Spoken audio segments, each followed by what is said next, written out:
The Arena, a multi-platform gaming news podcast, is brought to you by, well, of course, you. If you want to learn more about how you can support the show, go to patreon.com/thearena_podcast. Hit it! That's what I'm talking about. Wait! Okay, now, from the beginning. Hit it, boys.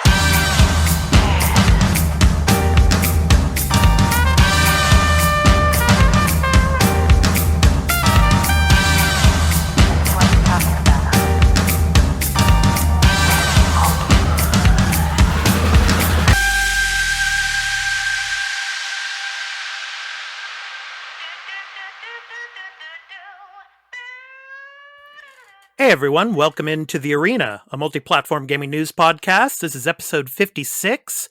I'm your host, Expat, along with my co-hosts, Burly of BurlyMenGaming on Twitch and Turn-Based Carl. Burly, how you doing, man? Doing good. Happy that I've finished Deathloop, and Awesome. Now starting on my own personal time, The Messenger. Cool. And Carl, how you doing, man? Good. Overwhelmed with the amount of games that are available. Yeah, we're going to get into a lot of those tonight, I guess. Yeah, so, I was going to say, here in Japan, I mean, Tokyo Game Show is going on, but weather-wise, we had a typhoon come through our area last night. So, Burly and we were planning to do an extra take episode, but I had to postpone that because, I was worried about our internet going down during the storm. Because we had like 70 kilometer per hour winds come through here yesterday. It's pretty heavy wind, pretty big storm. It's like it was cutting to the east of us, but it's gone now. Today was beautiful weather, of course. It's really ironic how you have a huge, massive storm, and then the next day is like beautiful weather. It's just the way. I mean, Carl, you could probably attest to that being out there in Florida with the hurricanes coming through. And stuff, but. It's like that constantly here. You'll get a rainstorm blow in during the day, and it's just pouring, and then all of a sudden it's fine, and it's perfect again. Yeah, Burly out there in Canada, do you get some of those like the leftover portions of a hurricane? Oh yeah, we get the leftovers. We get a good little storm for a good couple hours, and then, as you say, it's just nice and calm. It's like, oh, that's over. Yay. Yeah. Go outside again. Yeah. Typically in Japan, September is typhoon season here in Japan. So hopefully we're getting close to the end of it now. So maybe yesterday's typhoon was the last of them. Let's hope so. But anyway, in today's show, we're going to be talking about some of the announcements at Tokyo Game Show, of course. We're going to be talking about, of course, the new game releases and a lot of stuff coming to Game Pass. We're going to be talking about that, as well as the Games with Gold and PS Plus games for October, as well as many other news stories. But first, this brief announcement about where you can find the podcast. Before the crew discuss what they have been playing, this episode of The Arena, a multi-platform gaming news podcast, and the post-show will be going to Patreon in early access for one day after recording. So if you would like to support the show and become a patron at the entry tier 1 level at $1 per month, and get early access to every episode and post-show, as well as listen ad-free, please visit patreon.com/thearena_podcast for further details. Weekly on Sundays, the podcast will be uploaded to all free podcast services. Weekly on Wednesdays for the post-show, where you can find us on any podcast app for iOS or Android, Spotify, Amazon Music, and on Expat's YouTube channels, Expat YouTube Gaming and The Arena Citadel. Just download your favorite podcast app or open Spotify and search for The Arena, a multi-platform gaming news podcast. Subscribe, follow us, post a review, and leave us questions, comments, and feedback if you like, if that feature is available there, and spread the word about the podcast. We also have a Discord called The Arena Podcast, where you can join and chat with the Arena Podcast community, and the podcast website is at thearenapodcast.podbean.com, where you can follow us and leave questions and comments as well. Finally, you can also follow us on Twitter at The Arena, AMPGNP, as well as on Instagram at @thearena_podcast. Now, back to the show. Okay, guys, let's talk about what we've been playing this past week. So you guys know what I've been playing, man. The only game that I've been playing this past week, and I actually put 6 more hours into it today before we started recording here. Lost Judgment. I'm on chapter 9 of 13 chapters in the main story. There's 13 main chapters. And like I was saying in last week's episode, you cross between Yokohama, like you do in Yakuza 7, and of course, Kamurocho.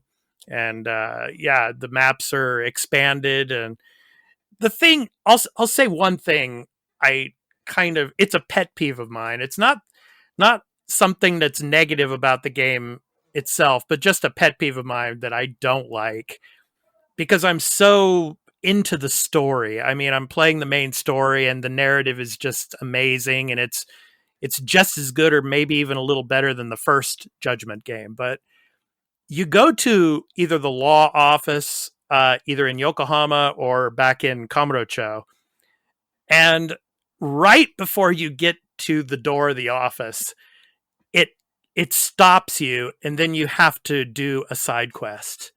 It's like a side quest has to be done before you can continue on with the main story. There's like I'm so excited to get back in the office because there's this thumb drive that I have to put on put into the notebook and check out, this video to get more information about a particular case that's going on, right? And so I'm like, oh man, I can't wait to get up there. I can't wait to get up there. And then it's like, then this guy stops you, and he's got there's like a dog, and you have to take this dog for a walk and do a side quest investigation that takes up about 10-15 minutes of your time. And I'm like, I don't want to do this, but it's like, you have no choice. So I wish they would give you the option. Of course, you can back out. You can say, no, I'm sorry. I'm busy. I can't do that. But in about 4 or 5 cases so far in the game, I've run into that situation where it's like, you just can't get away from that. You have to do these side quests. I mean, it's a fun game. I'm loving it. The side characters, a lot of them from the original game, are in this. There are some references to like what's happened after Yakuza 7, but it doesn't get into any of the character names from Yakuza 7 or anything like that. So that's all I'll say. Probably I'm going to try to finish it tomorrow, finish the main story if I can.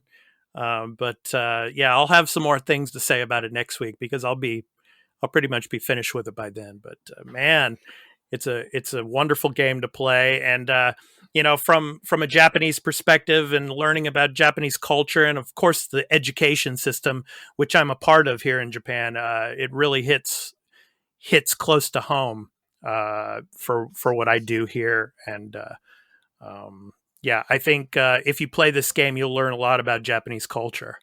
You really will. So I highly recommend it.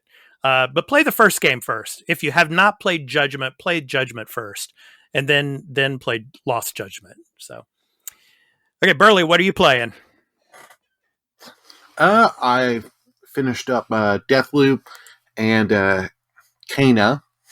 So on stream, I've just started up South Park Stick of Truth. So that's been fun visiting that. Yeah, that was great. Yeah. It's such a great, not just the writing, but just the RPG mechanics are actually surprisingly good. You think they wouldn't, I believe. Yes. Yeah. Them and Ubisoft. Yeah. Yeah. But I've been playing that on stream, and then on personal time, I've just started up the Messenger. It's done by a Canadian game studio called Sabotage Studio. Okay. Really good for the hour and a half I've got into it so far. Cool. So let me ask you one question, Burly, about Deathloop. I mean, we're gonna be talking about this in Extra Take. We're gonna do an extra episode of that specifically for the gist of Deathloop and Kana. But I mean, what's your assessment now since you finished the game? Because I think it was last week you were saying you would give it like an 8 out of 10 or something like that. Has that changed in any way at all? Yeah, I think in all honesty, I'd probably just give it a 7. It is a really good game. Ooh. I just have my... I feel it's got its faults and gripes with it. How's the best way to word this? For most people, if you have a PS5, you only have PS5 and you're interested in the game, I can recommend picking it up. But if you've got Game Pass, you've got an Xbox, you got a good PC, wait a year. Because we all know what'll happen. Yeah. Carl knows for sure, right? Carl? Yeah, absolutely. Yeah, me too. I don't have to say it. I'm just teasing you, Carl. I'm just teasing you, Carl, because you're the Game Pass. You're not turn-based Carl anymore to us. You're Game Pass Carl. Yeah. So. wear like a badge of honor. Yeah. This has been the year of Game Pass for me, at least. Yeah. And that's really just it's only going to get better too, and we're going to be talking about this more because there was a lot of announcements at TGS, and some of them were related to Game Pass. So, Carl, what have you been playing? I just think it's a weak year of AAAs. So there's some out there, but I haven't had to buy any. There's nothing that I'm like, yes, I absolutely need to play that. Generally that's what I do. So I played. It's been 2 weeks now, so I played Superliminal. I remember I said I was going to try that. It's pretty sure I played the whole thing. It's a really cool little puzzle game. It's first-person perspective. It is all about like playing with perspective and like tricks of the camera and colors and other things like that. The puzzles are fun to solve, and they're not overly difficult. I'd say there was like one puzzle that I couldn't solve, and when I looked up the answer, I was like, "Come on, man!" I was like, one of those. It was an example of like, it is really easy, but you have to understand like why that works, and it is a perspective thing. And the problem I think with that puzzle is just that there's no other example of you doing that. Okay. So that's why it didn't really work. Yeah, there's a lot of things like you pick up a small little object and then you move it so that it looks like it's taking up a big portion of your camera view. And then when you drop it, it's as big as it looked, right, in your camera view. Wow. So like you can change the size of objects just based on how you look at them. There's a lot of fun little things you can do with that. There's one section where it's about like black and whites, and you can walk through like the whites or the blacks, like it looks like everything is like might be a wall, but no, like if it's a certain color, like you can go through it and there's like an opposite flip side beyond it. And that's how you find certain areas. And there's a lot of interesting stuff going on. So I suggest it. It's a quick playthrough. If you like puzzle stuff, like it's really worth it. Okay. What else did I play? Scarlet Nexus. I put a couple hours into that. Yeah. And I like it. It's like a really good anime. It's gameplay is pretty good as far as like action, stuff goes. Like I'm enjoying it. I think it's fine. It's not like complex or anything. It's pretty to look at. Like animations are cool. Interesting stuff's happening. Enemies are like really bizarre and interesting looking. Yeah, like a bunch of flowers growing out of these things. Yeah, it's like a vase with legs and flowers coming out the top. Yeah, weird stuff like that. So, but it's worth it. The characters are good. Like the writing's good. Yeah, it really plays like an anime, like a Naruto or a Attack on Titan type of anime. Yeah. In all the good ways. So I'm like that. I want to see where it goes. It's one of those. Like I said, I coined the phrase JRPG the other day on the show. It's a Japanese action role playing game. Yeah, and it does the thing that I like in these, where like if it lets the action gameplay be action gameplay. Like I don't like it when you're really trying to mix those most of the time, because usually one suffers for the other, and then I think it's just not good. Yeah, it's like this is just an action game, and there's like RPG elements. You know, there's gear, and there's other things that you can level up. You know, how did you feel about the lengthy dialogues, though? And yeah, there's a lot, but yeah. But I like it. It's not bad dialogue. Okay. You know, there's a bit of, I guess, you know, a lot of expositional stuff and people saying like, I came from this place and this background and this happened to me when I was young. Like, but you know, I get it. Like they want you to like remember a character for specific things. Like it's an just for me, it felt like typical Japanese teenage banter. Yeah. I mean, So, it is. That's why I said it's like those type of animes, right? Yeah. That do that all the time. Yeah. But I'm enjoying it. I want to see if it, you know, how it goes. I'm definitely planning on playing more of it. I you know, we'll see. Cool. And then, yeah, what else did obviously the big one is Halo. I just want to make sure I'm not forgetting anything interesting that I tried. Yeah, you know? yeah, and that's what I wanted to jump into now because Carl, you played the multiplayer for Halo Infinite. So I did. Why don't you tell us how you felt about that and what were some of the good points and maybe not so good points of the multiplayer? All right, so Halo. I played the last week, and then I played a little bit of this weekend. Mm-hmm. Last week was the arena battle again, and the arena. I really enjoyed it a lot actually because it was like bringing back my childhood. Like I haven't really played games like that for a long time, and I guess I wasn't a child when I was playing Halo because I was probably like 18 or something. But you know, Halo, you know, it feels good. It feels really good. This is like probably the best feeling Halo. You know, movement feels great. All the weapons feel great, and the maps are really well designed. They feel, you know, it feels like competitive. The way things are set up, you know, and you got all the extra new like. Well, I guess these were in some of the other games, but you have like the special things like the shield and the grapple shot and the repulsor. Those are my favorite new additions, which are the repulsor and the grapple shot. Mm-hmm. Yeah, there's so much grapple shot. Like I cannot wait to play the single player because like the grapple shot's going to be really fun, just messing around with the environment and trying to get places that you shouldn't be. Mm-hmm. But you should look at some videos on the internet. People are doing some crazy like Spider-Man swinging things with this grapple shot. Yeah, it's a limited use item in multiplayer. So you grab it and you got like 5 shots with it, and there's a little bit of a cooldown. So like if you're trying to do like a crazy swinging with it, you got to remember like swing, you got to wait, and then okay, I can shoot it again. I see.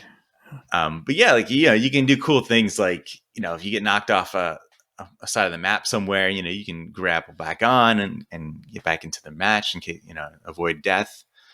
Mm-hmm. You know, you can grapple onto vehicles, you can grapple onto other players, and you'll pull in and do a melee attack. It's very cool. Mm.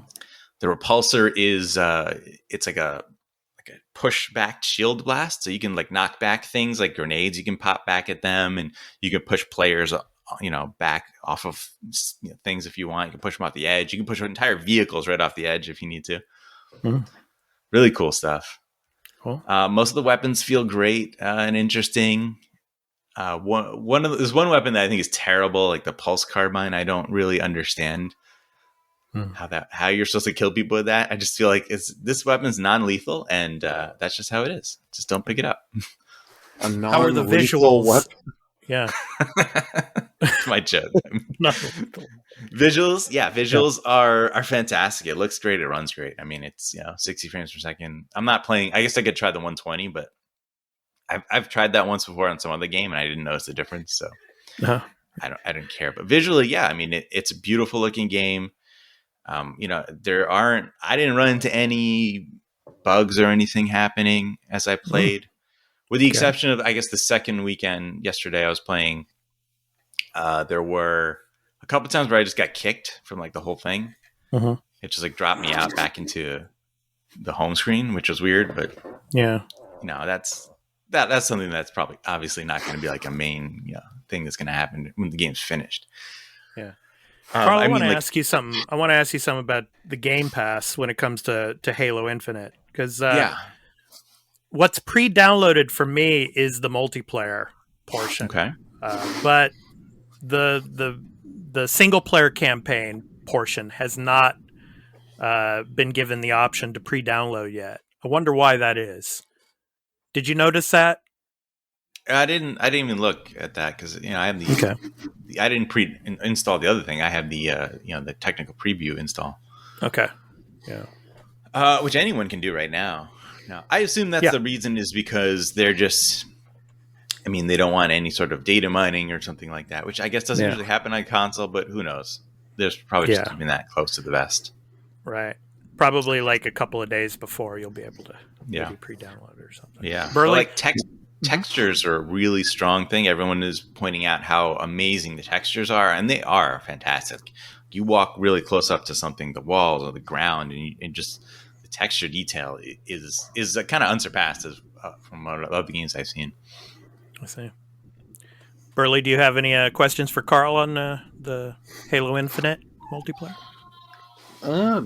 No, I've watched a little bit. I haven't had a second to sit down and play, but I have watched a bit of it, and it does look fun. I can't wait to try it. Yeah, I did all right the first weekend. Now this weekend was big team battle. Oh, and I gotta say I was terrible. I was just getting murdered left and right. I mean, there's too many people. I'm not ready for that. I don't play these games a lot, and I get it. I get it. I miss this type of thing. This is something I used to enjoy, but it's something where like if I had a friend with me, like you're sitting on the couch playing with someone, like this is when these type of games to me were more fun. Mm-hmm. But big team battle, it's a much larger map with the vehicles. The Ghost, of course, is like the best thing in the world. It's the coolest vehicle ever. And then other vehicles, like I don't know, they kind of feel like weird to control. Like the Warthog is strange to control, and I don't really see much of a purpose. Like I get if you have someone on the turret, that's fine. Yeah, that Warthog has always been difficult to control. They got the Mongoose, which is like an ATV thing. Yeah. And I'm like, what's the purpose? It's got no weapons on it. Someone could sit on the back, but I'm like, who cares? Why do you make a vehicle that is like far like worse than the Ghost, which is a single person vehicle that's got its own weapons and it's got a boost, a speed boost. I'm like, it's so much better. There's no balance to that. I don't know why they do it. Mongoose you can use too, because I remember playing with I think it was Halo 3, the multiplayer. You could easily drive that, get it going at a good speed, hop off, and let it run into people. Okay, that sounds fun. Yeah. And if you're good at timing, you can throw enough frags when it goes there, explode it with the frags, get a good little explosion. Cool. So okay, so it's a battering ram. All right. Yeah. Cool.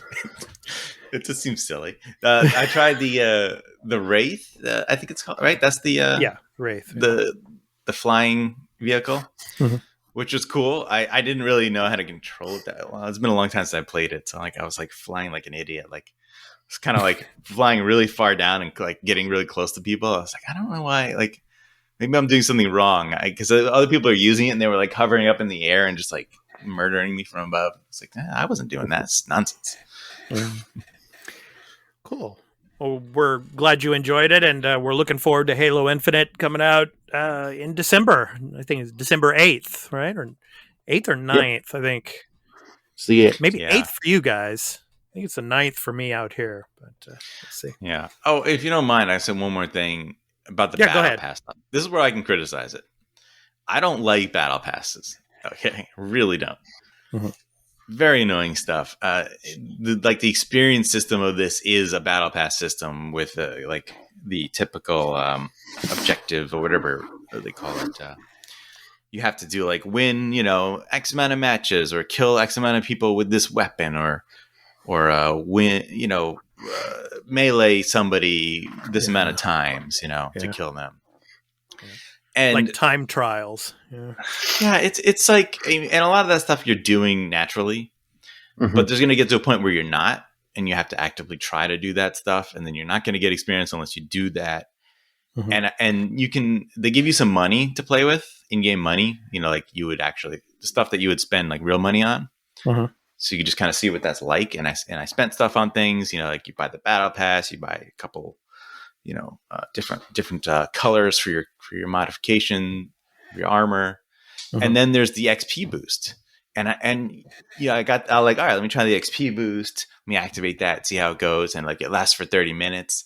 And then I do a couple of matches, and I'm like, wait a minute, I got 0 experience, and I'm like, because I didn't achieve any of these objectives. So I'm like, this is complete nonsense. I'm like, you're telling me I could pay money for an XP boost that lasts 30 minutes and get nothing for it.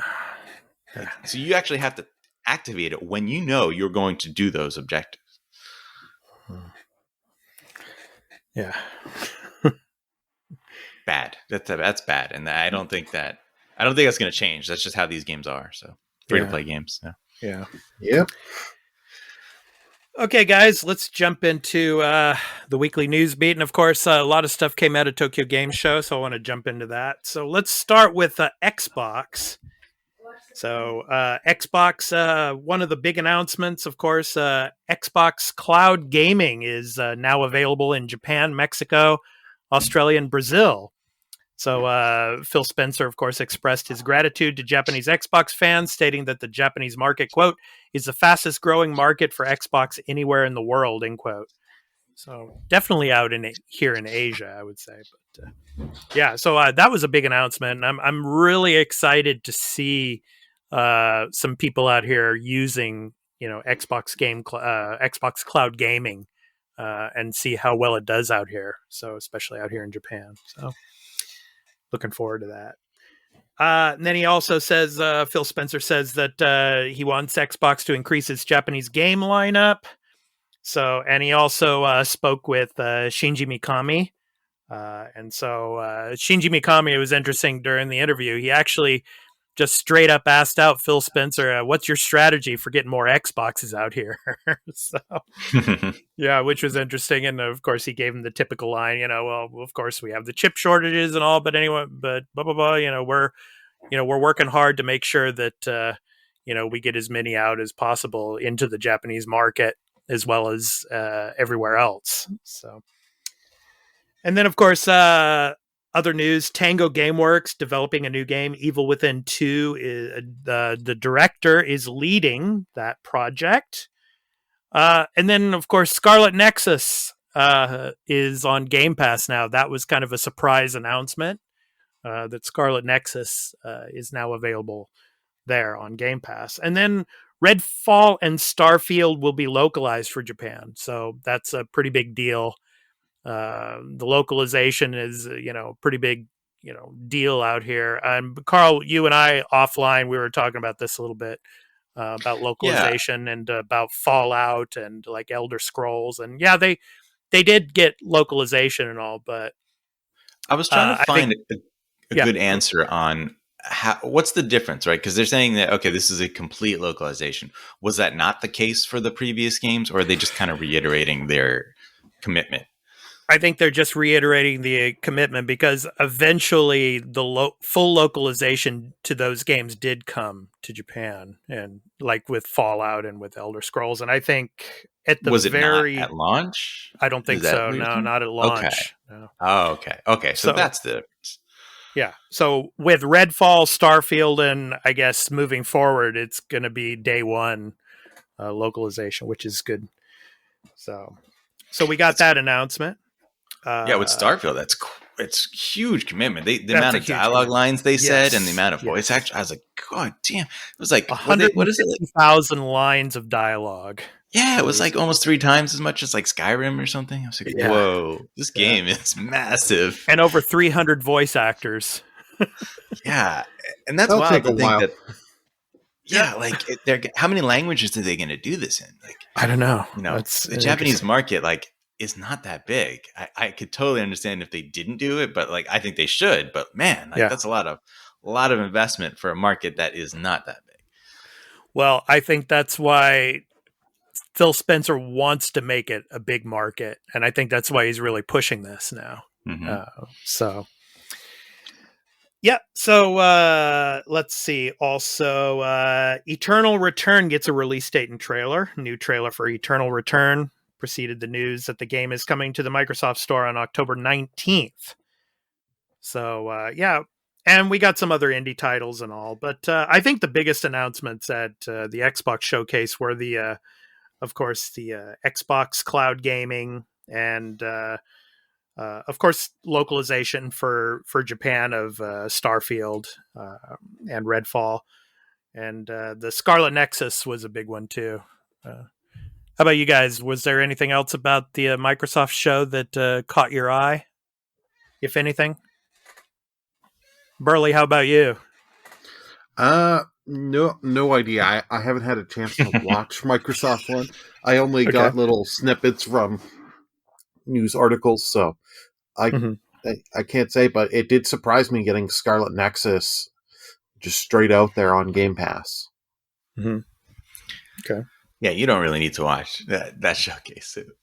There's not that much information going on there. Yeah, I mean, this showcase was basically made for the Japanese audiences, I think. Yeah. I mean, because especially when Phil Spencer was interviewing Shinji Mikami, I mean, when Shinji Mikami was talking, it was all in Japanese and it wasn't even translated into English for those people that were watching. Subtitles? Yeah, there were no subtitles at all. Yeah. So, and what was, and of course, when Phil Spencer was talking, of course, there were subtitles in Japanese. So, this show was catered specifically for the Japanese market, I think. And there was another woman who was speaking in Japanese who they didn't have subtitles for. It's like, I don't even know what she's talking about. Sorry, I did, but I know you did. Yeah, so.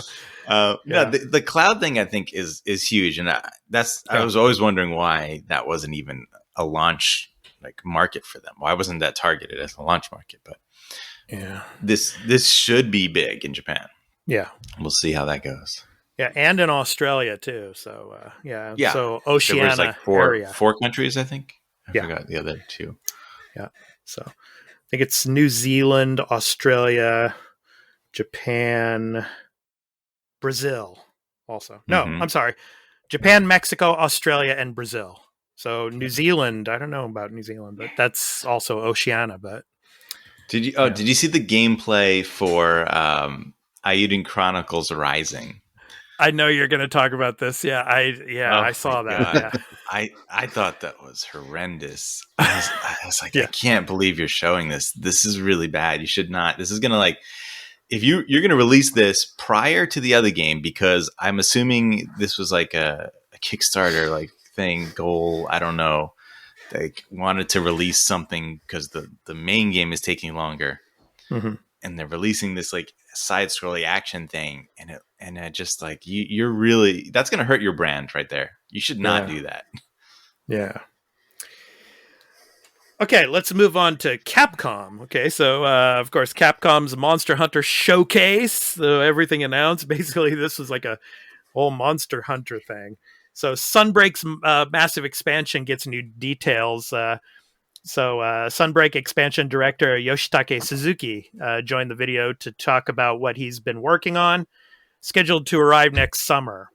So Sunbreak is a massive expansion of the base game, which includes, quote, new locales, monsters gameplay, and a new quest rank. So this is from over at IGN, of course. Monster Hunter Rise comes to Steam in January. So via a new trailer, Capcom revealed that the Steam version of the Monster Hunter Rise will launch on January 12th, and that demo will go live on October 13th. So stay tuned for that. And 30th anniversary Sonic the Hedgehog collaboration was announced. So very little about this Monster Hunter Rise collaboration was revealed, other than the fact that it's coming in November. So we got that. More free DLC coming to Monster Hunter Stories 2. So the RPG spinoff will be adding new monsters, quests, co-op challenges, and more. So look out for that. A Ghosts and Goblins collaboration is also coming to Monster Hunter Rise in October. So a lot of stuff for Monster Hunter. So So also Street Fighter V expands the tournament to 8 teams. So with no more Monster Hunter news, Capcom's show closed with a news corner dedicated to esports. So Street Fighter League tournament comes on October 5th with an English language broadcast. So where the number of teams has been expanded from 6 to 8, meaning the total number of matches will be increased to 56. So anyway, guys, did you watch this at all? Capcom's show? Burly, did you watch Capcom's? Fuck no. You know my stance on Capcom.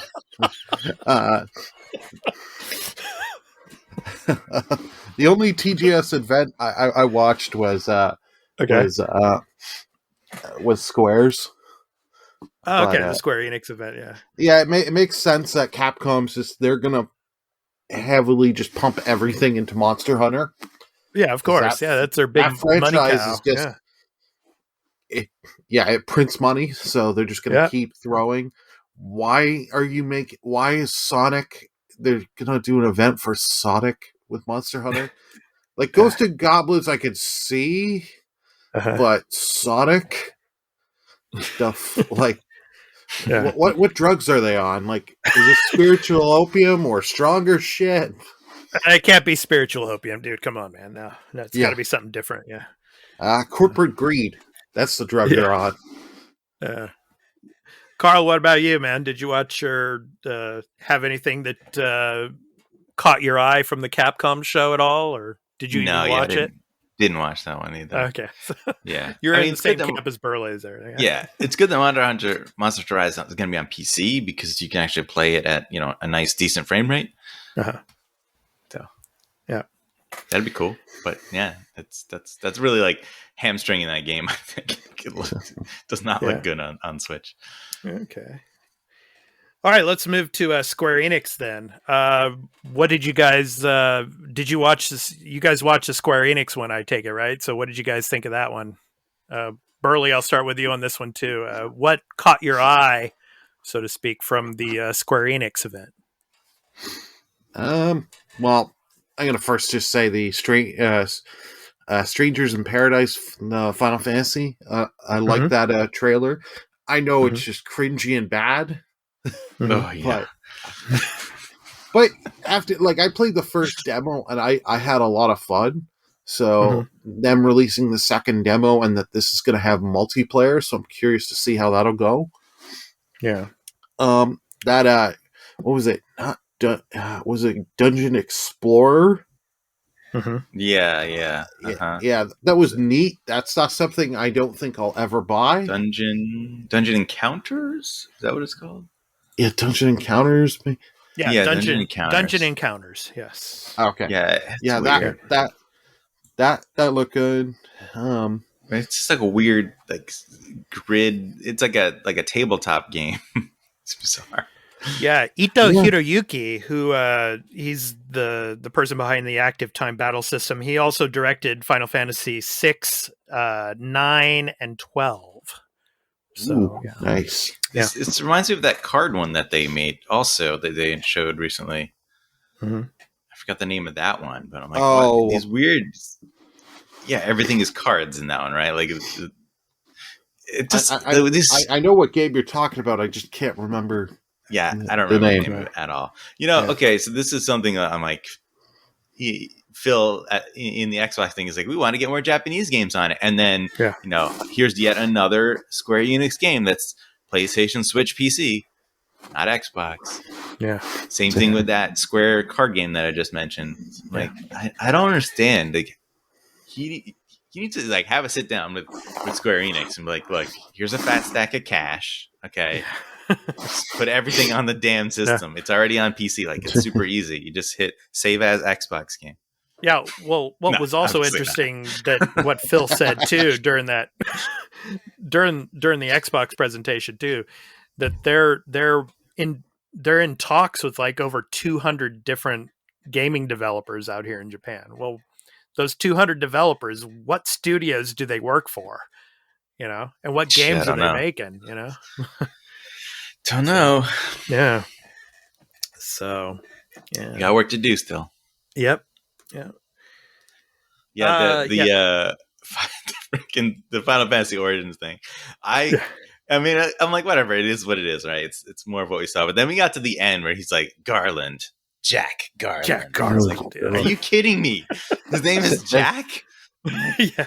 Garland, the dude in the massive armored suit, is now named Jack? And he just looked like a regular dude? Yeah. And is he a playable character now? I'm like, what? It's like, why? What is this? Yeah. Yeah. I don't know if you saw people were showing from the demo. They were laughing at, like, there's a scene where this girl is talking about this stuff, and he's just like, nonsense. And then he turns around, turns on his phone, and he's like playing music, like freaking Limp Bizkit or something. It sounds like, and just walks away. One of it is System Down. One of the parts of Chop Suey. Okay, that's good. Not that's a good mistaken. Yeah. Like, come on, what is this? Yeah. What generation, what era is this like game designed for? Nothing about this game feels like a 2021 like design, you know? Well, it's a 2022 game. We're getting in March. Okay, I guess things could be different. You're right. Yeah.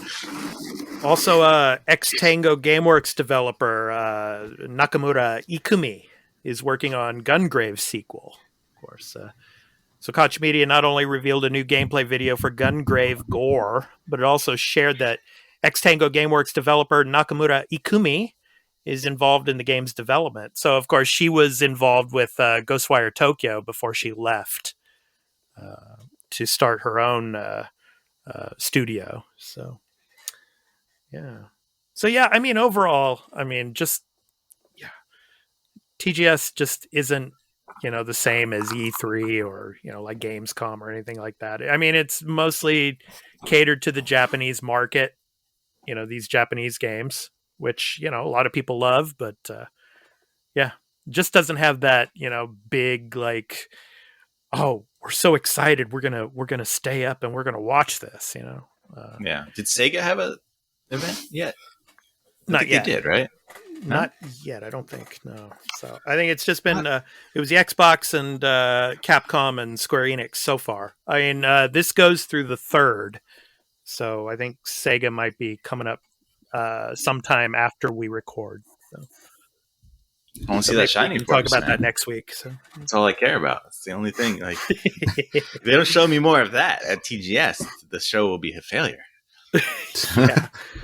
Yeah. You need the words "new Shining Force" day 1 on Game Pass. That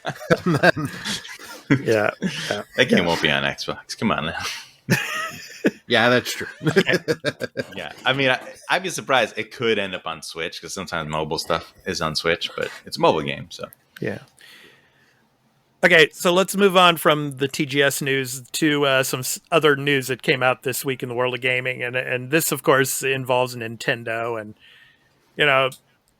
Nintendo supposedly has these 4K development kits that are running wild, and Bloomberg had reported that, and then of course Nintendo turns around and say we've done no such thing. We haven't given 4K development kits to these developers.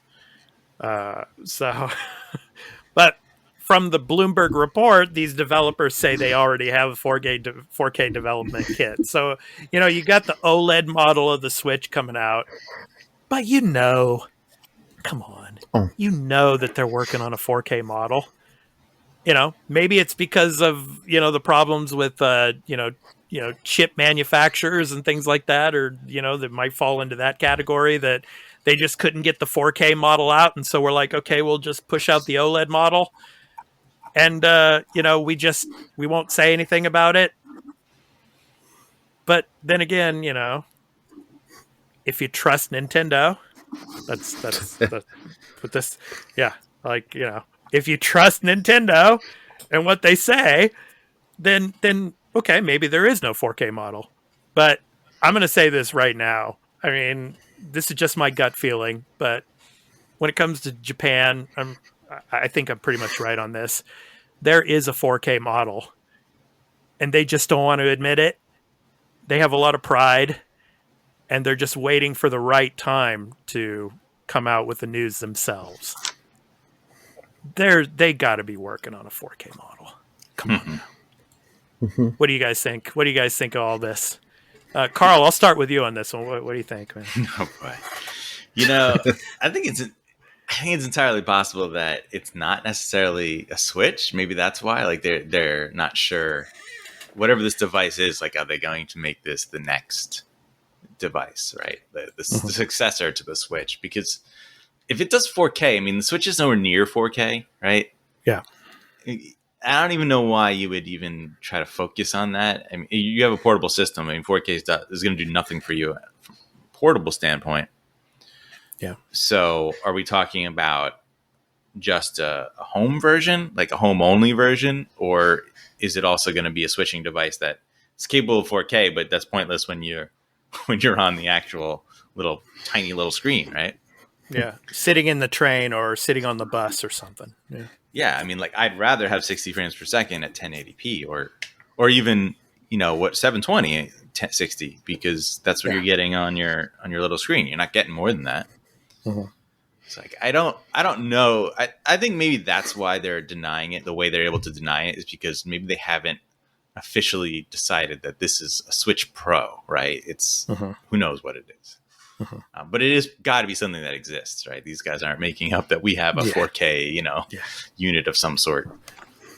Yeah. But that's the way things happen here in Japan, though. They'll say that they're lying. It's false.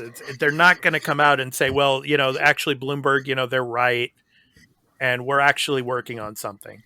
It's just not the way things work in Japan. They're going to categorically and emphatically deny everything, and they're going to say that those that came out with these reports are lying. It's like fake news. Fake news. Yeah, Fake news. Exactly. Yeah. Except they say it in a more respectable way. Yeah, I guess. Burly, what do you think of all this, man? Oh, they've got one in development, but they're not going to want to say it because here's the thing. You've got the Switch OLED coming in 6 days. Yeah. You tell people a 4K one's in development, why would I go buy the OLED? I'll just wait for the 4K one in a year or two. Yeah. So they don't want to cannibalize that sales. And the stuff you're saying about Japan being a Japanese company, totally believe that. But they don't want to cannibalize the sales. Yeah. And here's one other point too.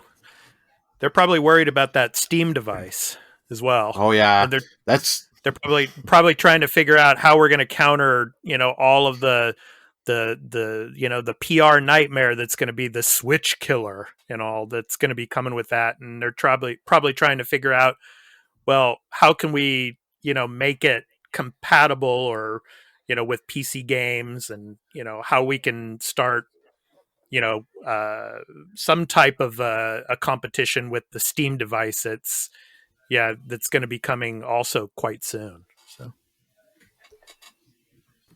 yeah. Do you think that's going to do well in Japan? Or even are they even selling it in Japan right now? It probably won't come to Japan right away. It'll probably be delayed by maybe 3 to 6 months or something like that. I don't know. It's not in Japan right away, I think. No, yeah. Until It'll be here eventually. Yeah. I mean, a lot of Japanese people might try to order it from overseas, but might be difficult to get. Yeah. And the shipping costs are like if somebody tried to order a Steam, device from like Amazon US or whatever, the shipping costs are just phenomenally expensive. So they can just buy from a scalper on eBay because so many people scalp theirs. Yeah, right.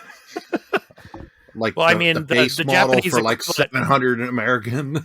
Yeah, well, I think even the Japanese equivalent of Amazon out here in Japan, it's called Rakuten. I don't even think Rakuten will even, have, the option to buy it on their storefront either. So until it comes out to Japan, I would say probably within I'd say like 6 months or so. We'll see. It depends on Valve, and what they're going to do. I mean, I'm sure they're probably focusing on the domestic market right now. So, but they'll eventually get it out here to Asia. I think so. That thing is massive, by the way. Yeah. I don't. Do you think that's a problem in Japan as well? I know that it has been in the past. Yeah. Well, it will be. Yeah, and that's what I think Nintendo's, debating and discussing right now. But yeah, I mean, Japan. I could see it selling in Japan and Korea, but China, no way. Not with the new rules and restrictions going on with gaming over there. Yeah, you can forget it. No. But, It's all spiritual opium in China. Yeah, I mean, China probably has like a numerous portable, PC-based devices. I'd imagine. Yeah. Yeah. So I don't think they even need something like that. No, it'll just be like third-party rip-off stuff. Yeah, most likely. Mm-hmm. Okay, so let's move on to the next story. So we're talking about an MMO game that just came out on Amazon's storefront, New World.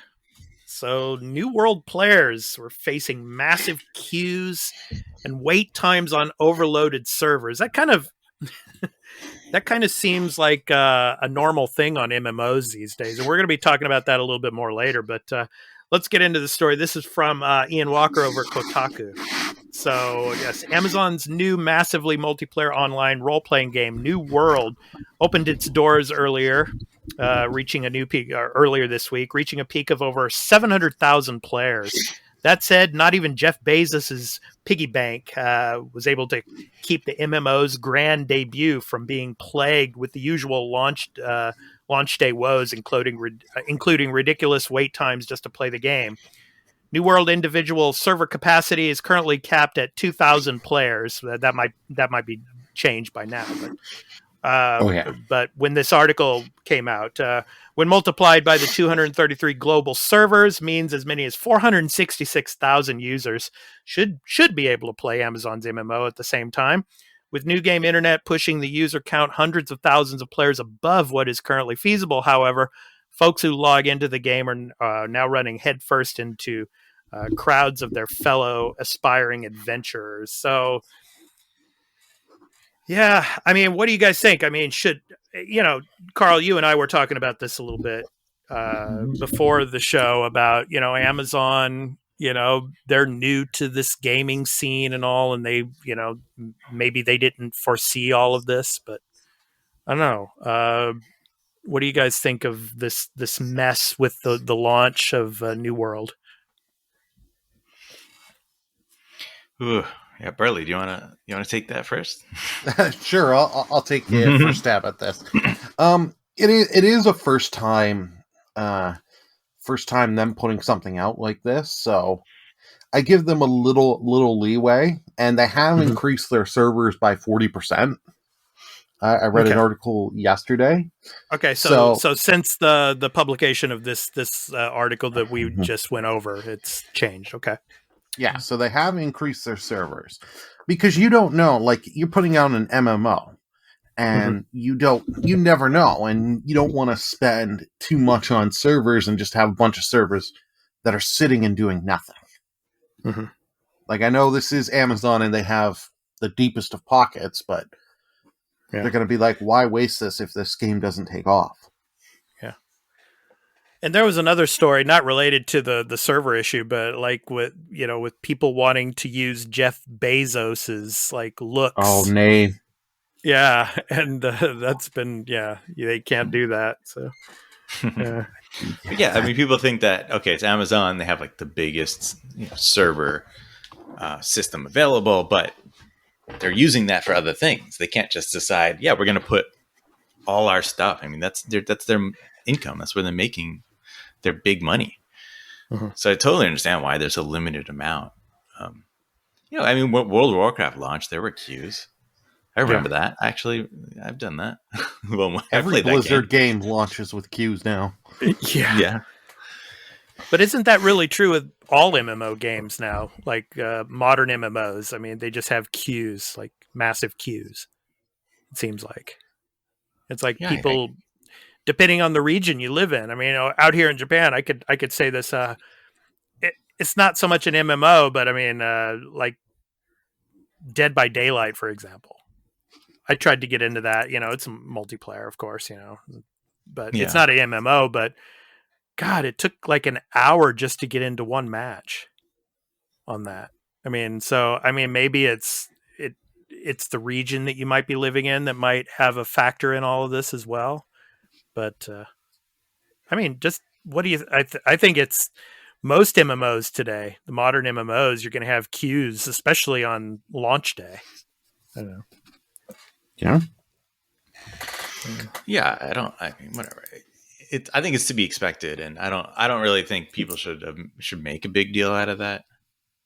Yeah, there seemed to be a lot of overreaction to this happening. So this game is a good thing. Oh, sorry, I'll let Carl go. Yeah, it's kind of good because it's getting you. It's like, look, this is in demand. People really want to play this. Mm-hmm. I can't get in. You got that FOMO going on. Yeah. So let's move on from this story of New World, but it seems to be people are liking the game a lot. I mean, from what I've read, it seems like a pretty cool MMO and all. But I mean, let's talk about MMOs a little bit now. I mean, about modern MMOs. I mean, yeah, we have the queue times and all that stuff. That's one issue. But I mean, what about MMOs today do you think really need to change? Or what is making the modern MMO really succeed on the flip side? What do you guys think? Carl, what about you on that? Yeah, I don't know. I'm the person to ask on that. I haven't played an MMO since... What was the last MMO you played then? God. Yeah, Star Wars: The Old Republic. Oh, okay. Yeah, that last one I played, guys, was Star Trek Online. Oh, that's even older. Yeah. Yeah, I love to play Star Trek Online, and even before that, I don't know if it was before that or not, but I also played DC Universe Online for a while. Yeah, but I think I played that like in beta. That's I generally played what I it deal like with in the early years of the PS4. I think it was when I played it. So I used to play like every MMO in beta just because I'm like, let me see what this game's like. I don't want to pay for this thing. Yeah. Smart man. Yeah, man. So MMOs for me, I mean, I generally I've played like a handful, right? I played Final Fantasy 11 for a bit. I played World of Warcraft was the one I played the most, which I played for maybe almost a year, which is a relatively short time when you're talking about World of Warcraft. Yeah. And I did not get to max level. So, you could even say I barely even played the game because that's how people would consider it. Yeah.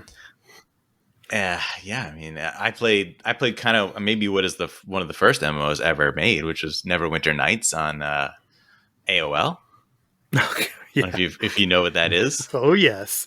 Good old America Online. Yeah. Burly, but No, I had AOL internet here. Yeah. Do you know Neverwinter Nights on AOL? I never played Neverwinter Nights, but I have seen footage and stuff of it, and I've seen trailers back in the day. Okay. Yeah, I mean, it was like that old. They had these gold box like TSR D&D games that they used to make on PC, and it was like one of those just made it, online.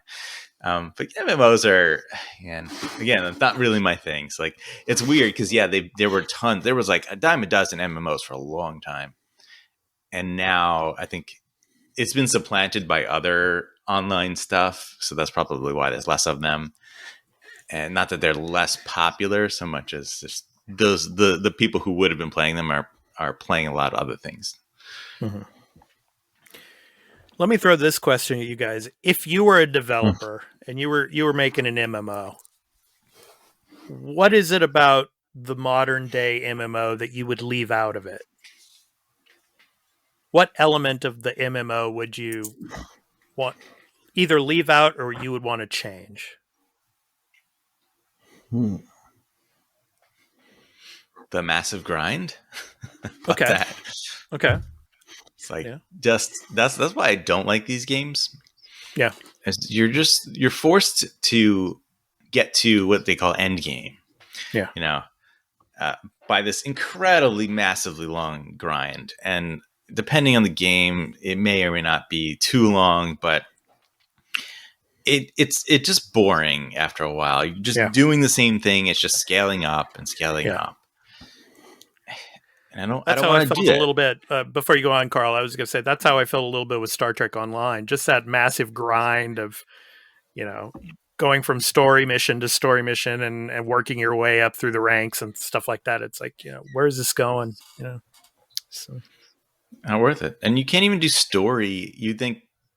I think you should even just, I mean, I guess story has been working for Final Fantasy 14, but, you know, like the SWOTOR, as people called it, Star Wars: The Old Republic, had an interesting storyline for the different classes, but it was so spread out because you had to actually go through getting to, I think, max level.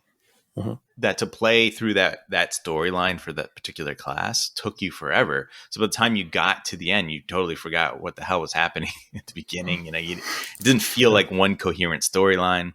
Yeah. Actually, I think the thing to do, and this didn't work, of course, I'm going to mention Avengers. Yeah. I think it's really because the gameplay doesn't work on the scale online, but the way that game has like a nice, tight single player storyline is great. And you can play through that and get to that sense of, you know, where the world is at and then jump into the online after. Yeah. Burly, do you agree with that? Because you've played Avengers. Okay. Yeah, I totally agree. One thing also for modern MMOs that I would like to see them improve, just more original content, because that's the one thing is like, as you get like more than 50 hours in, it's like, oh, I'm just in here in this area. I'm doing the same thing I've done the last 5 areas. Go kill 10 bats. Go kill 10 boars. Go kill 10 of this recolor of an enemy. Like, you know what I mean? Giant boars. Yeah. Yes. Well, isn't like the Elder Scrolls Online though constantly coming out with, you know, new content for people to play, so it doesn't get like that. It doesn't get so boring. I know it's coming out with new content, but I don't know how different it is. You'd have to ask people that stream that and play that. Yeah. Shout out to Mocha Butter. She plays Elder Scrolls Online a lot, so I'll have to ask her on that one. But yeah. I don't know. I kind of like we were saying. I just I kind of lost interest in MMOs. You know, I mean, there's really no incentive to keep playing them. Like you were saying, Carl, just the grind and all. Yeah. So, you know, I mean, like SWOTOR, I enjoyed the first, I think it's maybe 10 levels of every class. Yeah. It is nice. It's fun. It has a nice pacing. There's a story going on and it feels like a good setup. Yeah. But then after that, the grind just like, it gets longer. That's the problem. It's just longer and longer. And I'm like, I can't do it. If you want to really dedicate, you want to play one of those games, you have to dedicate to it. If you do that, you probably can't play anything else. And I think that's why, you know, just interest in these games kind of wanes after like a few weeks to a month or so, because there's so many other games coming out and everybody, you know, it's like, I don't want to invest my time only in this game. You know, I want to play other things. And so, yeah. But I mean, it'll be interesting to see how New World does. It'll be interesting to see. There's another MMO coming out soon by a Korean developer. It's called Crimson Desert. I think it's by the same developers of Black Desert. I saw some video. I tried that once. Yeah, but I've seen the video footage. And Burly, I think we've talked about this before. I think we watched this together. I was going to say, I remember watching Crimson Desert. Yeah, it looked beautiful as hell, but you know, whether or not after a week or two of interest in it, I mean, people probably still, you know, venture off into other games. I don't know, but we'll see. Yeah. Okay. So with that said, it's time to move on to our new game releases for the week of October 4th through 10th. Man, guys, we're in October already. Yeah. October. Yeah, so no, the rest God. of this month, I mean, later on in the next few weeks, we'll be talking a lot about horror games and stuff like that. So, of course, it's the season for horror games, of course. But anyway, for October 4th through the 10th. So from our the website that we talk about every week for new game releases, releases.com. So I'm going to start, and I'm going to give my recommended game for this week, and it's Alan Wake Remastered. Now, I don't know, I'm sure a lot of you have maybe played Alan Wake before, and on my YouTube channel at Expat YouTube Gaming, I just released a new preview video on this, where you can see the technical differences between the original Alan Wake and the remastered version. So please check that out if you can, over at Expat YouTube Gaming. But man, if you haven't played Alan Wake before, I highly recommend this. And now for all of you PlayStation players out there that have not owned an Xbox, now you're going to get a chance to play this, this suspense mystery horror game. You're walking out in the woods, like in the state of Washington, and basically your main weapon is a flashlight, of all things. Yeah, it's a great game, and the narrative is amazing. And of course, Alan Wake in the game, he is a writer, so you get to hear him talk about his writing, and basically he's writing a story as you progress through the game. It's a great game. Of course, it's from Remedy Games, who made, of course, Control, and also, of course, Quantum Break as well. Carl, you like Quantum Break? Yeah. So Yeah, I love that one. yeah, Quantum Break is another great game. So I highly recommend Alan Wake Remastered. So, and yeah, the remastered version, I'm interesting to see, what it looks like in its entirety of the game. I'm thinking of playing it again, but I played it on Xbox 360 and I played it on Xbox One as well. So, but that's my recommendation for this week. So, Burly, what of this list for October 4th through the 10th, what's your pick? Yeah, you took mine because I've always wanted to play Alan Wake. Everything I've heard about that game. Yeah. God damn it, you took my pick. Come on, there's one that's obvious that I think you're going to bring up, right? Yeah, the other one, I'm going to go with Metroid Dread. I'm looking forward to this. I'm not the biggest Metroid fan, but it's nice to see them go back to a 2D Metroid again. And I haven't watched too much of the trailers because I've heard a lot. If you watch a lot of the trailers, it spoils a lot about the game, which is why do you need to do that? Does it spoil the incredibly deep storyline of the Metroid series? I don't know. I've watched the one trailer. Yeah. Metroid's about gameplay. It's not. They've never. Yeah. The storyline is very thin. Yeah. True. Yeah. There's lore. There's lore. I think Metroid Dread is going to do really well out west, especially in the UK and in the US. It's going to sell very well. Out here in Asia, though, it's never been a big seller. So we'll see how it does out here in Japan. But yeah, I imagine it's going to sell really well out where you guys are. So, Carl, what's your pick? I actually, Sorry, I probably took Alan Wake. I'm from surprised. You. No. I see Lego Marvel Superheroes is on here. Yeah. Now this is an old game, but it's coming to Switch on October 5th. Yeah. And this is a perfect fantastic Switch game. Yeah. It's fantastic. Yeah. I adore this game. This is one of the only Lego games that I really played like the whole thing. Oh, I 100% of that game. Yeah, this game is incredible. Like, there's so many amazing characters, and the way they, like, some of them have all interesting, unique abilities. Like, Ant-Man is so weird in that game. Like, yeah, he can shrink down, and when he shrinks down, he's stronger. He does more damage, and he has a thing where he can, like, summon all the ants, and they just, like, kill everyone around him. It's really cool. Yeah. Silly things like that. You can fly, like, there's like a hub open world, and you can kind of fly all the way up to the shield helicarrier. And I'm like, I didn't expect stuff like that to be in the game. Characters can transform, like Hulk, you can transform him back to Bruce Banner at will. And Venom. He can transform into like the big beefy Venom. You know, Yeah. it's like there's just so much fun to have. And on top of that, the story and the writing is good and funny. It's really entertaining. Yes. Now, is there any DLC going to be bundled with this, or is this just the main I don't game? know. I think it's just the main game. I think it's just I don't think there was any DLC. For I was this. going to say there was no DLC that I know Yeah. of. Oh, for there the- wasn't. Okay. Burly's like, I would have been on top of that. I had gotten all the achievements. Yeah. Because there Well, was I some got a platinum DLC for trophy in the. it, I'll admit it. Because I know for the Star Wars Lego games, there's been some DLC, but Yeah. Anyway. That's Yeah, I mean, they made more of these, right? I think there was a sequel, sort of, but it There wasn't. was a as good. sequel that that went. It wasn't a sequel, but it retreaded the first two Avengers films.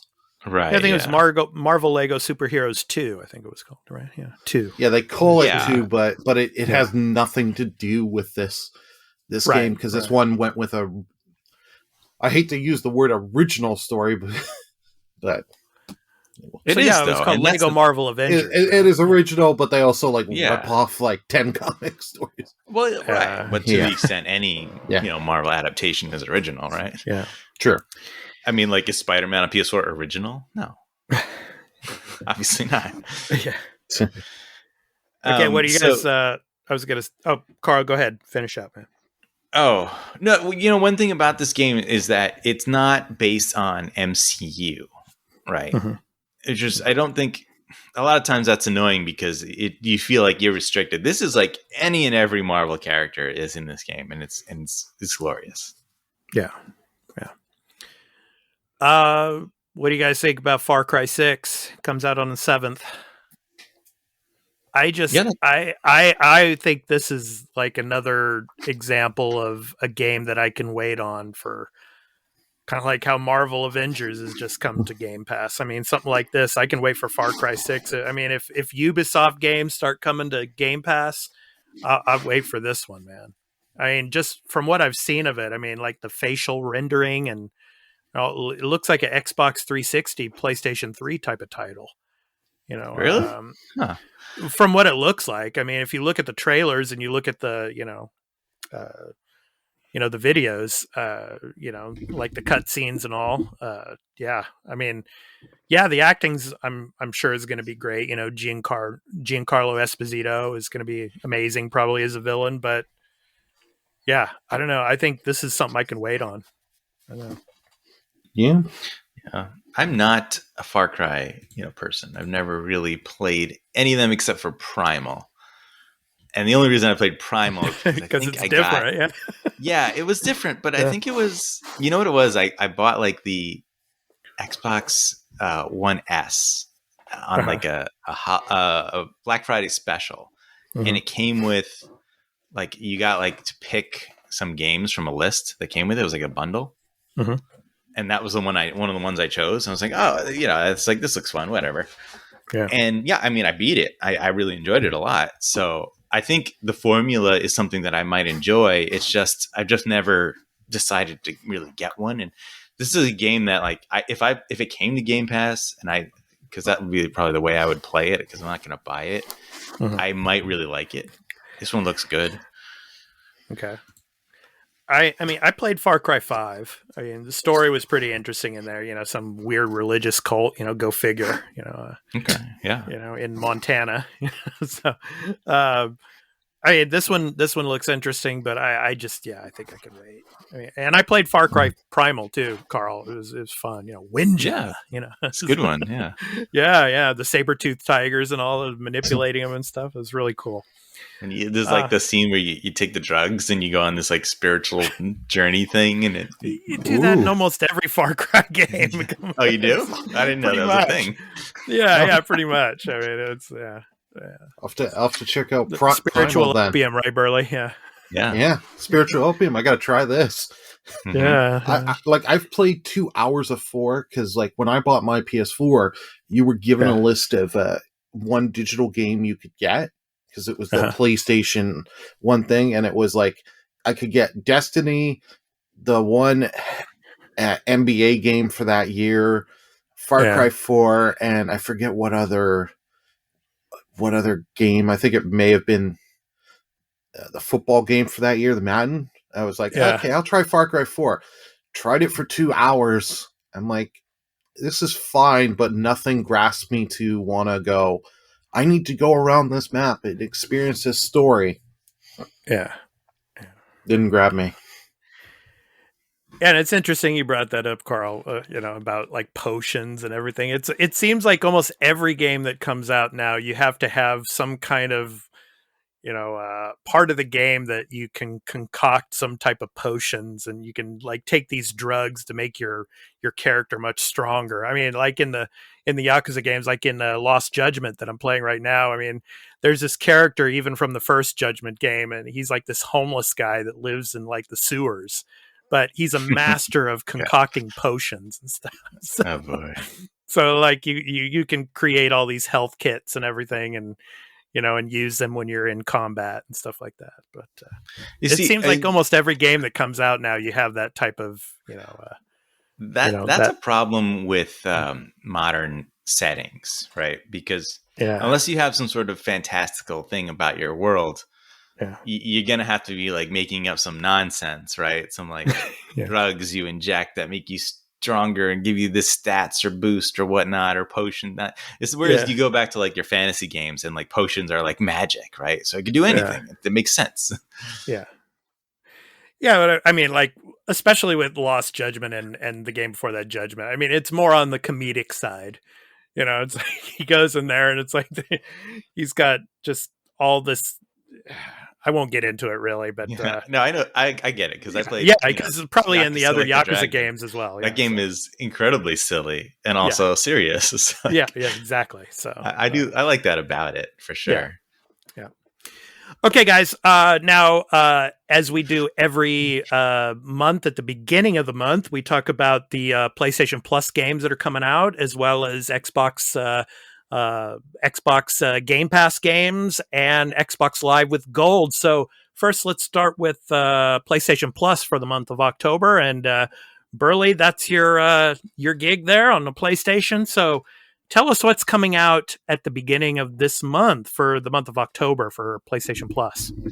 Alrighty, so for your PS4 users, you're getting Mortal Kombat 10, and you're getting PGA Tour 2K21, so I hope you didn't buy the latest golf game. But for PS5, you're getting Hell Let Loose, which is a World War II shooter, which I've been actually wanting to try, so it's nice that I don't have to go spend money on it. Okay.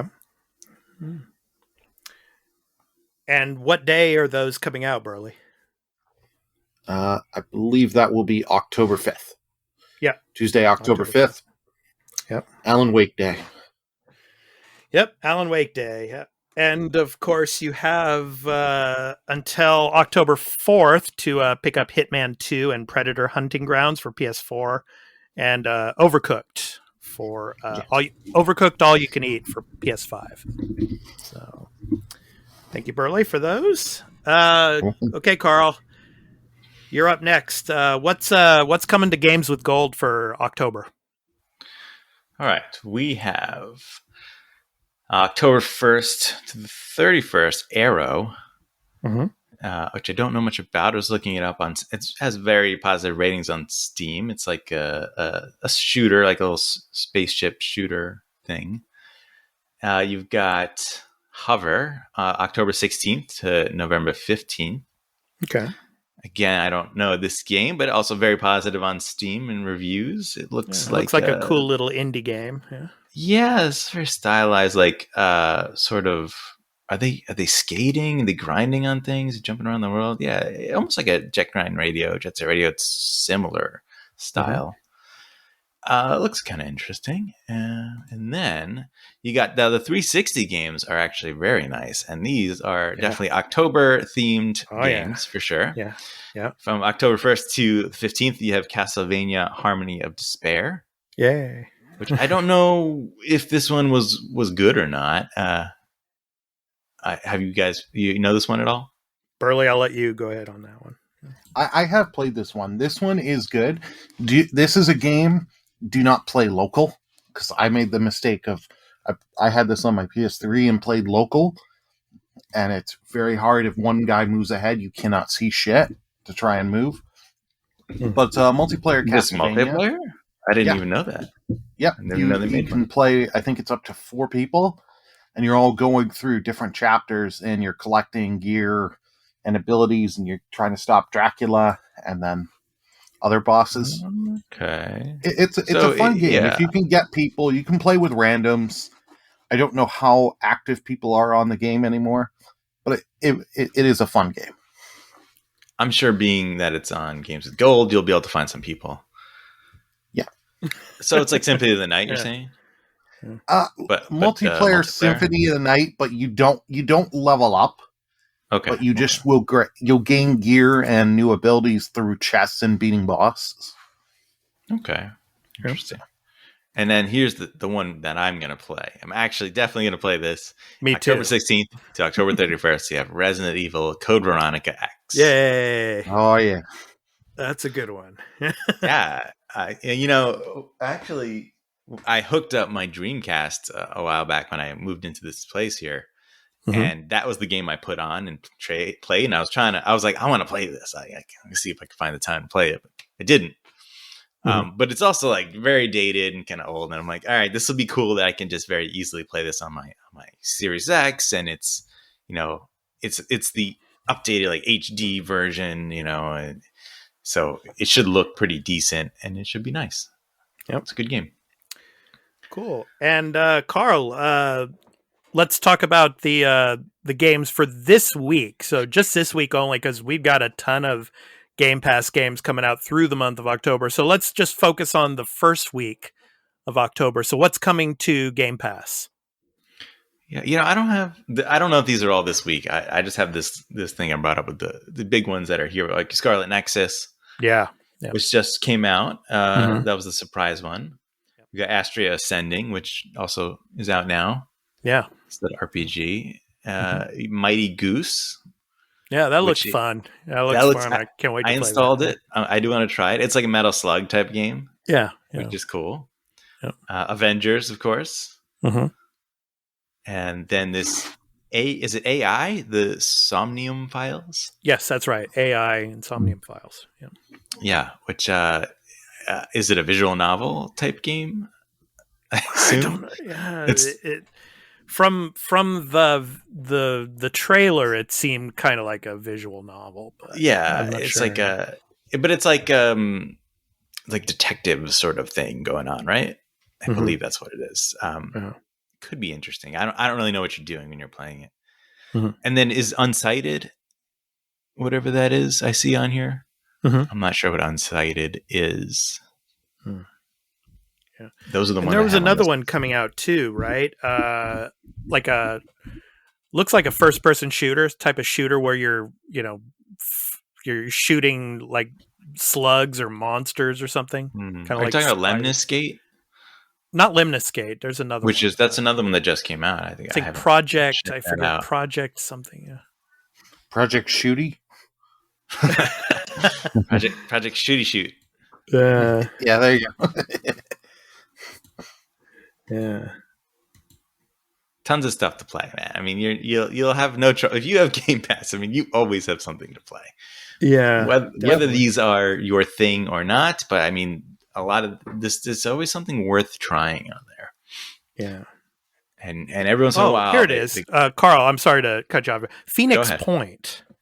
oh yeah, that one.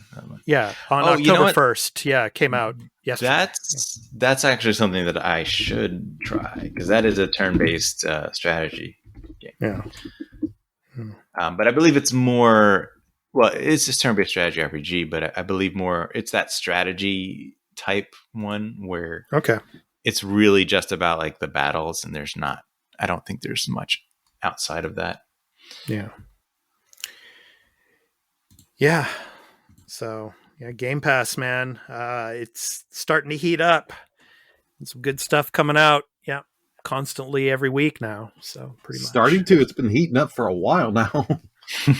Well, I mean, I guess I should rephrase that. It's starting to heat up for the holiday season that's coming pretty soon. Yeah, because there's going to be a lot more coming to it. So you got Back for Blood that's coming in a couple of weeks. Yeah. I keep thinking of like, when am I going to buy a game this year? Right? You're not. You're probably right. You don't need to. You got Back for Blood coming, then just later on you got Halo coming. So yeah. I probably won't even play Back for Blood, but really, because I mean, because you're playing State of Decay too, right? Yeah. Okay. Well, it's completely different. It's a shooter, and it's a multiplayer shooter. And I don't really get. If I had friends that I wanted to play games like that with, which I don't really do anymore, maybe I would jump into it. I'm not against trying it. Okay, so you're saying that you wouldn't jump in with Burly and I then? Okay. No, I would for sure. If you guys want to set up like a, I'm just kidding you, Carl. Come on, man. Yeah. No, like Guardians of the Galaxy, right? That's the one where like, would I buy that? Is a chance. It depends on how well it reviews. If I'm going to buy that. And there's even a chance that even if it does review well, I might just be like, well, I could wait for sale. I'm going to be playing, I probably want to play Moonglow Bay, which is, I think, the 26th I saw. And then, before that is Echo Generation, which got dated, which is the 21st. Okay. And I played the demo. I'm definitely playing Echo Generation, which is a turn-based RPG. It's kind of like an Earthbound type thing, but it's like pixel art, and it looks great. It was fun. I enjoyed it. Those are Game Pass. So okay, thanks guys. So before we conclude the episode, I want to let everyone know where you can find me on social media. My general content creator site is at expat2020.live, and my YouTube channel for gaming and podcast content, Expat YouTube Gaming, is at youtube.com/expat2020gaming. And the podcast channel for gaming, entertainment, and pop culture is at youtube.com/The Arena Citadel. My other social media links to Twitch, Twitter, Instagram, the Arena Podcast Discord server, and the podcast websites are at Linktree. So that's at linktr.ee/expat2020. So that does it for me. And this week I'm going to be continuing to finish up Lost Judgment. That's the game I'll be focusing on still. Probably I'll try to finish it tomorrow, but if not, I'll be finishing it during the week, and I'll have a lot more to say about it in the next episode. So, Burly, where can people find you on social media, man? You can find me on Twitter at BurlyMenGaming, and you can also find me on Twitch, twitch.tv/BurlyMenGaming. For October, we're starting the Spook Fest, where on Monday I'll be doing Phasmophobia, and I will have a new little Stream Loots deck, so you can do that to give more jump scares and get the potential heart attack going. Cool. Carl, where can people find you on social media, man? I am on Twitter. I am at Game Pass Carl. No. One day, maybe. Change it. At Turn-Based Carl. Cool. Should be changing that right now as we speak. Yeah. Should make a second account. Yeah, there you go, man. Make and what are you going to be playing this week? I'm going to play more Scarlet Nexus. I got into the closed beta for Lost Eidolons, which is an indie Korean developed turn-based, strategy RPG, but similar to like a Fire Emblem or Shining Force type game. Okay, cool. And I tried a little bit of, but I didn't play enough to really speak on it. But yeah, I mean, it's hitting all of the buttons that I want for that type of game for sure. Cool. And just one more thing about the podcast and our extra, the shows that we do for Patreon, of course, at patreon.com/thearena_podcast. Burly and I were going to be doing an extra take episode sometime next week, and it's going to be focusing on Deathloop and Kana, Bridge of Spirits. So look out for that. It'll be coming after 2 days in early access on Patreon. It will also go up to the YouTube channels at Expat YouTube Gaming and the Arena Citadel channels. So check those out. And of course, we're going to be, after this, recording our Marvel episode of the Marvelous Marvel Discussion Arena. We're going to be discussing episodes 7 and 8 of Marvel's What If. So that's going to be a cool discussion. So look out for that as well. So, to end the episode, our indie recording artist spotlight. So, this week's spotlight is on Sarah Angel. Sarah Angel is from Bolton in the UK, and she's a singer-songwriter and model, which is who has quickly become a local star with her soulful vocals, performing in R&B, soul, and alternative house funk styles. She has earned placements on major radio stations in the UK, including the BBC, while constantly developing her unique sound and releasing new music to ecstatic reception. From her album titled Dreamland, and the song is called Ooh La La. This has been The Arena, a multi-platform gaming news podcast, episode 56. I've been your host, Expat, along with my co-hosts, Burly of BurlyMenGaming on Twitch, and Turn-Based Carl, which soon will probably be Game Pass Carl. We hope to catch you in the next one. So take care, everyone. Peace out.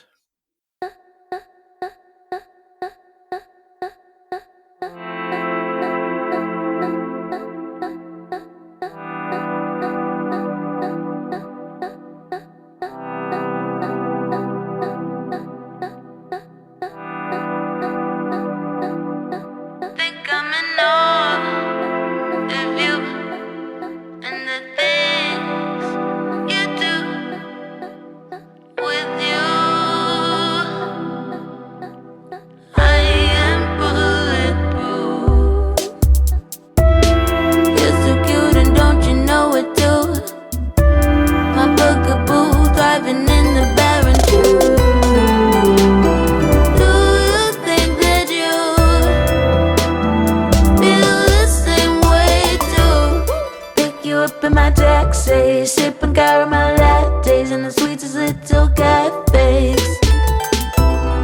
Never knew it was cliche. Guess you bring the tide out of me. Got me saying no. Ooh la la la la. I'm in all of you. Do you think that you feel the same way?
Got my brain up in the muddle. I think I'm in trouble. Oh boy, you must be trouble. ふとした拍子に自分の影を落として意図した狂気に詩人の汗を拭った川底に怯える魚の影が突然足元をすく諦めた自分。